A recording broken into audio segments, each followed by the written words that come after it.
Welcome to A Human Perspective, a podcast where I'll be sharing work and personal experiences and learnings. I will also chop it up with guests from time to time who will also share their own perspectives. I can't promise everything you hear on this podcast will always be right, but I can promise to always give you a human perspective. My name is Lola Oguntoken, and I'm your host. Let's go.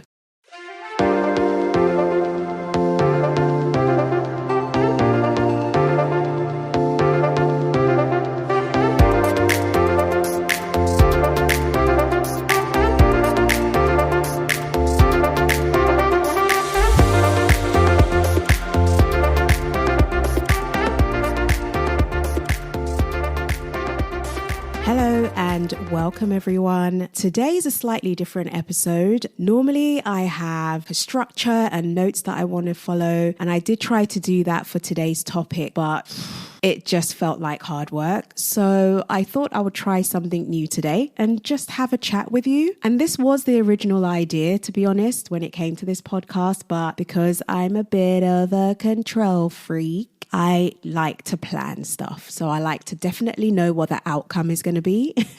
And I like to work towards that. So that's the reason why I hesitated to do the podcast in this form before. Definitely very interested to see how it comes out and to also get your feedback on the delivery. Does it work for you? Am I making any more sense or any less sense? All feedback is welcome. It's the last day of Mental Health Awareness Week in the UK, and I've been having a lot of thoughts around mental health and particularly the impact of social media on mental health. When I say social media, what am I referring to? I'm referring to Instagram, TikTok, even Pinterest, and yes, even LinkedIn. It just feels like there's a lot of noise. And I appreciate that I'm also contributing to the noise. And that is something that is a bit of an internal debate and struggle. I think what keeps me going is that my intention is genuinely to try and help people. But I am conscious that I am potentially part of the problem as well. We're in the age of the influencer, and there are a lot of people who have taken on the mantle of being an influencer. They want to be able to impact the way people perceive things, how they choose the clothes they wear, how they wear it, their ideologies, etc. And don't get me wrong, some people are using these platforms for good. You know, they're using them to share news that isn't on mainstream TV or news channels, to share opinions that aren't necessarily the most popular, but still are valid opinions. And I think all this is important, but I'm also conscious of the fact that because this is all new, we're still working out how to handle all of this. It really feels like we're being barraged with information, images, video, just there's a lot really flowing into our minds that we're consuming. And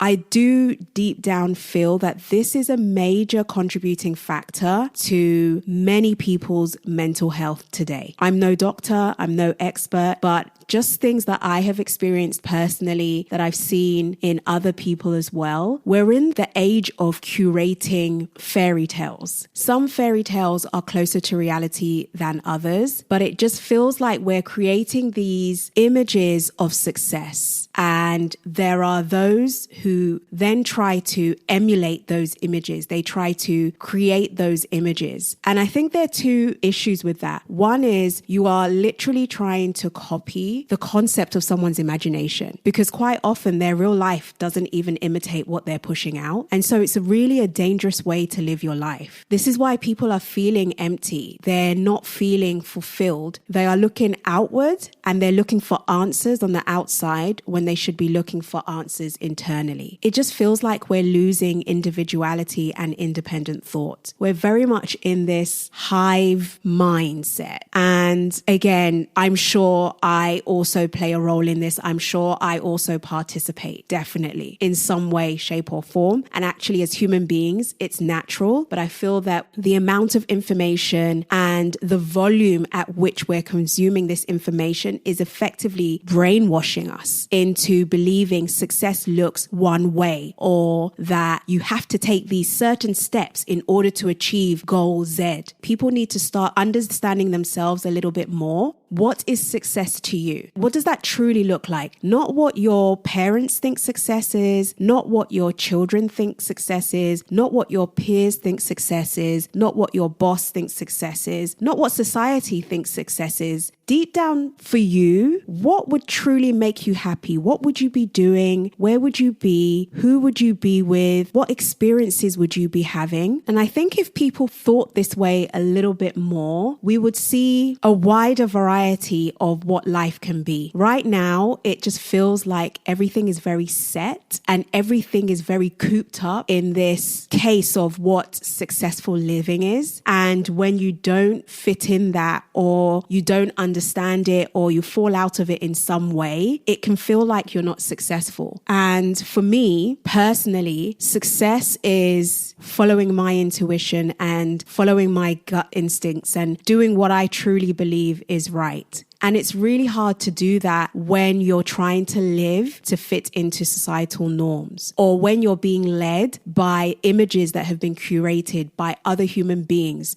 who have lived a different experience, who are coming from a different perspective. It's just super important to sit down with yourself and understand, what is your perspective on life? What do you really want? What do you need to feel that you have purpose? And when I say purpose, I'm not just talking about the duties to your family members or your employer, but like the duty to yourself. What does that look like? And are you following that? And I feel that's where a lot of unhappiness lies. That's where a lot of anxiety lies, because you're either one of two people. You're anxious about keeping up with what you're seeing online, or you're anxious about not keeping up with what you're seeing online. And either way, neither version is true to yourself. And so my message really in this episode is to encourage people to find ways to sit with themselves and really kind of discover what matters to them, what matters to you, what energizes you, what makes you feel most you, outside of the duties that you have to other people or the duties that you feel you have as a member of society. Because that person that is telling you, this is how I managed to get an 8-figure salary, you don't know how much debt they have. You don't know what their responsibilities are. You don't know exactly how they got that money. All you know is what they told you. That doesn't make anything they say true. I don't know, maybe it's just me and my personality, but I just think it's these kind of messages that are pushed out that other people who don't understand how to disseminate what they're seeing or reading, they then start to think, oh, what am I doing? You don't need to do anything. All you need to do is live your life as it suits you. You don't need to do anything. Then you have a lot of these successful entrepreneurs who are sharing information and sharing speeches. And don't get me wrong, I admire many of them, but I think you've just got to be a little bit careful, because we are all different and we do all play different roles in this world and in life in general. And every single role matters. Every single role is needed in order to keep the ecosystem moving. Not everyone can be the boss. And actually, big secret, most bosses are shit bosses, okay? Some of them are just lucky, or some of them are just clever enough, or some of them are just tenacious enough to make shit work. Most people are not actually very good at what they do. Some of them just tried. They're just a trier, and they were bold enough to continue trying, and they made a success out of something. No one is better than you. No one is more evolved than you. No one is more capable than you. Not at all. They just made a choice and they're just doing things differently from you. Really, I just want to encourage people to spend less time looking outward for answers and spend more time looking inward. If you are looking for answers outside of yourself in other people and their experiences, you are not truly living your life. You are allowing others to live your life for you. And this is why many people are unhappy. To wrap this up, I just want to say, please look after yourself. Please protect yourself. There's a lot of noise out there. Try to limit it. Just turn the volume down. Check Instagram less. Check TikTok less. Spend less time on LinkedIn and live life. Experience things. And the more personal experiences you have, the less likely you are to be impacted by what is being pushed in your face. The more sure you'll be of yourself. So I'll just leave you with this question. What do you do to ensure that your cup is full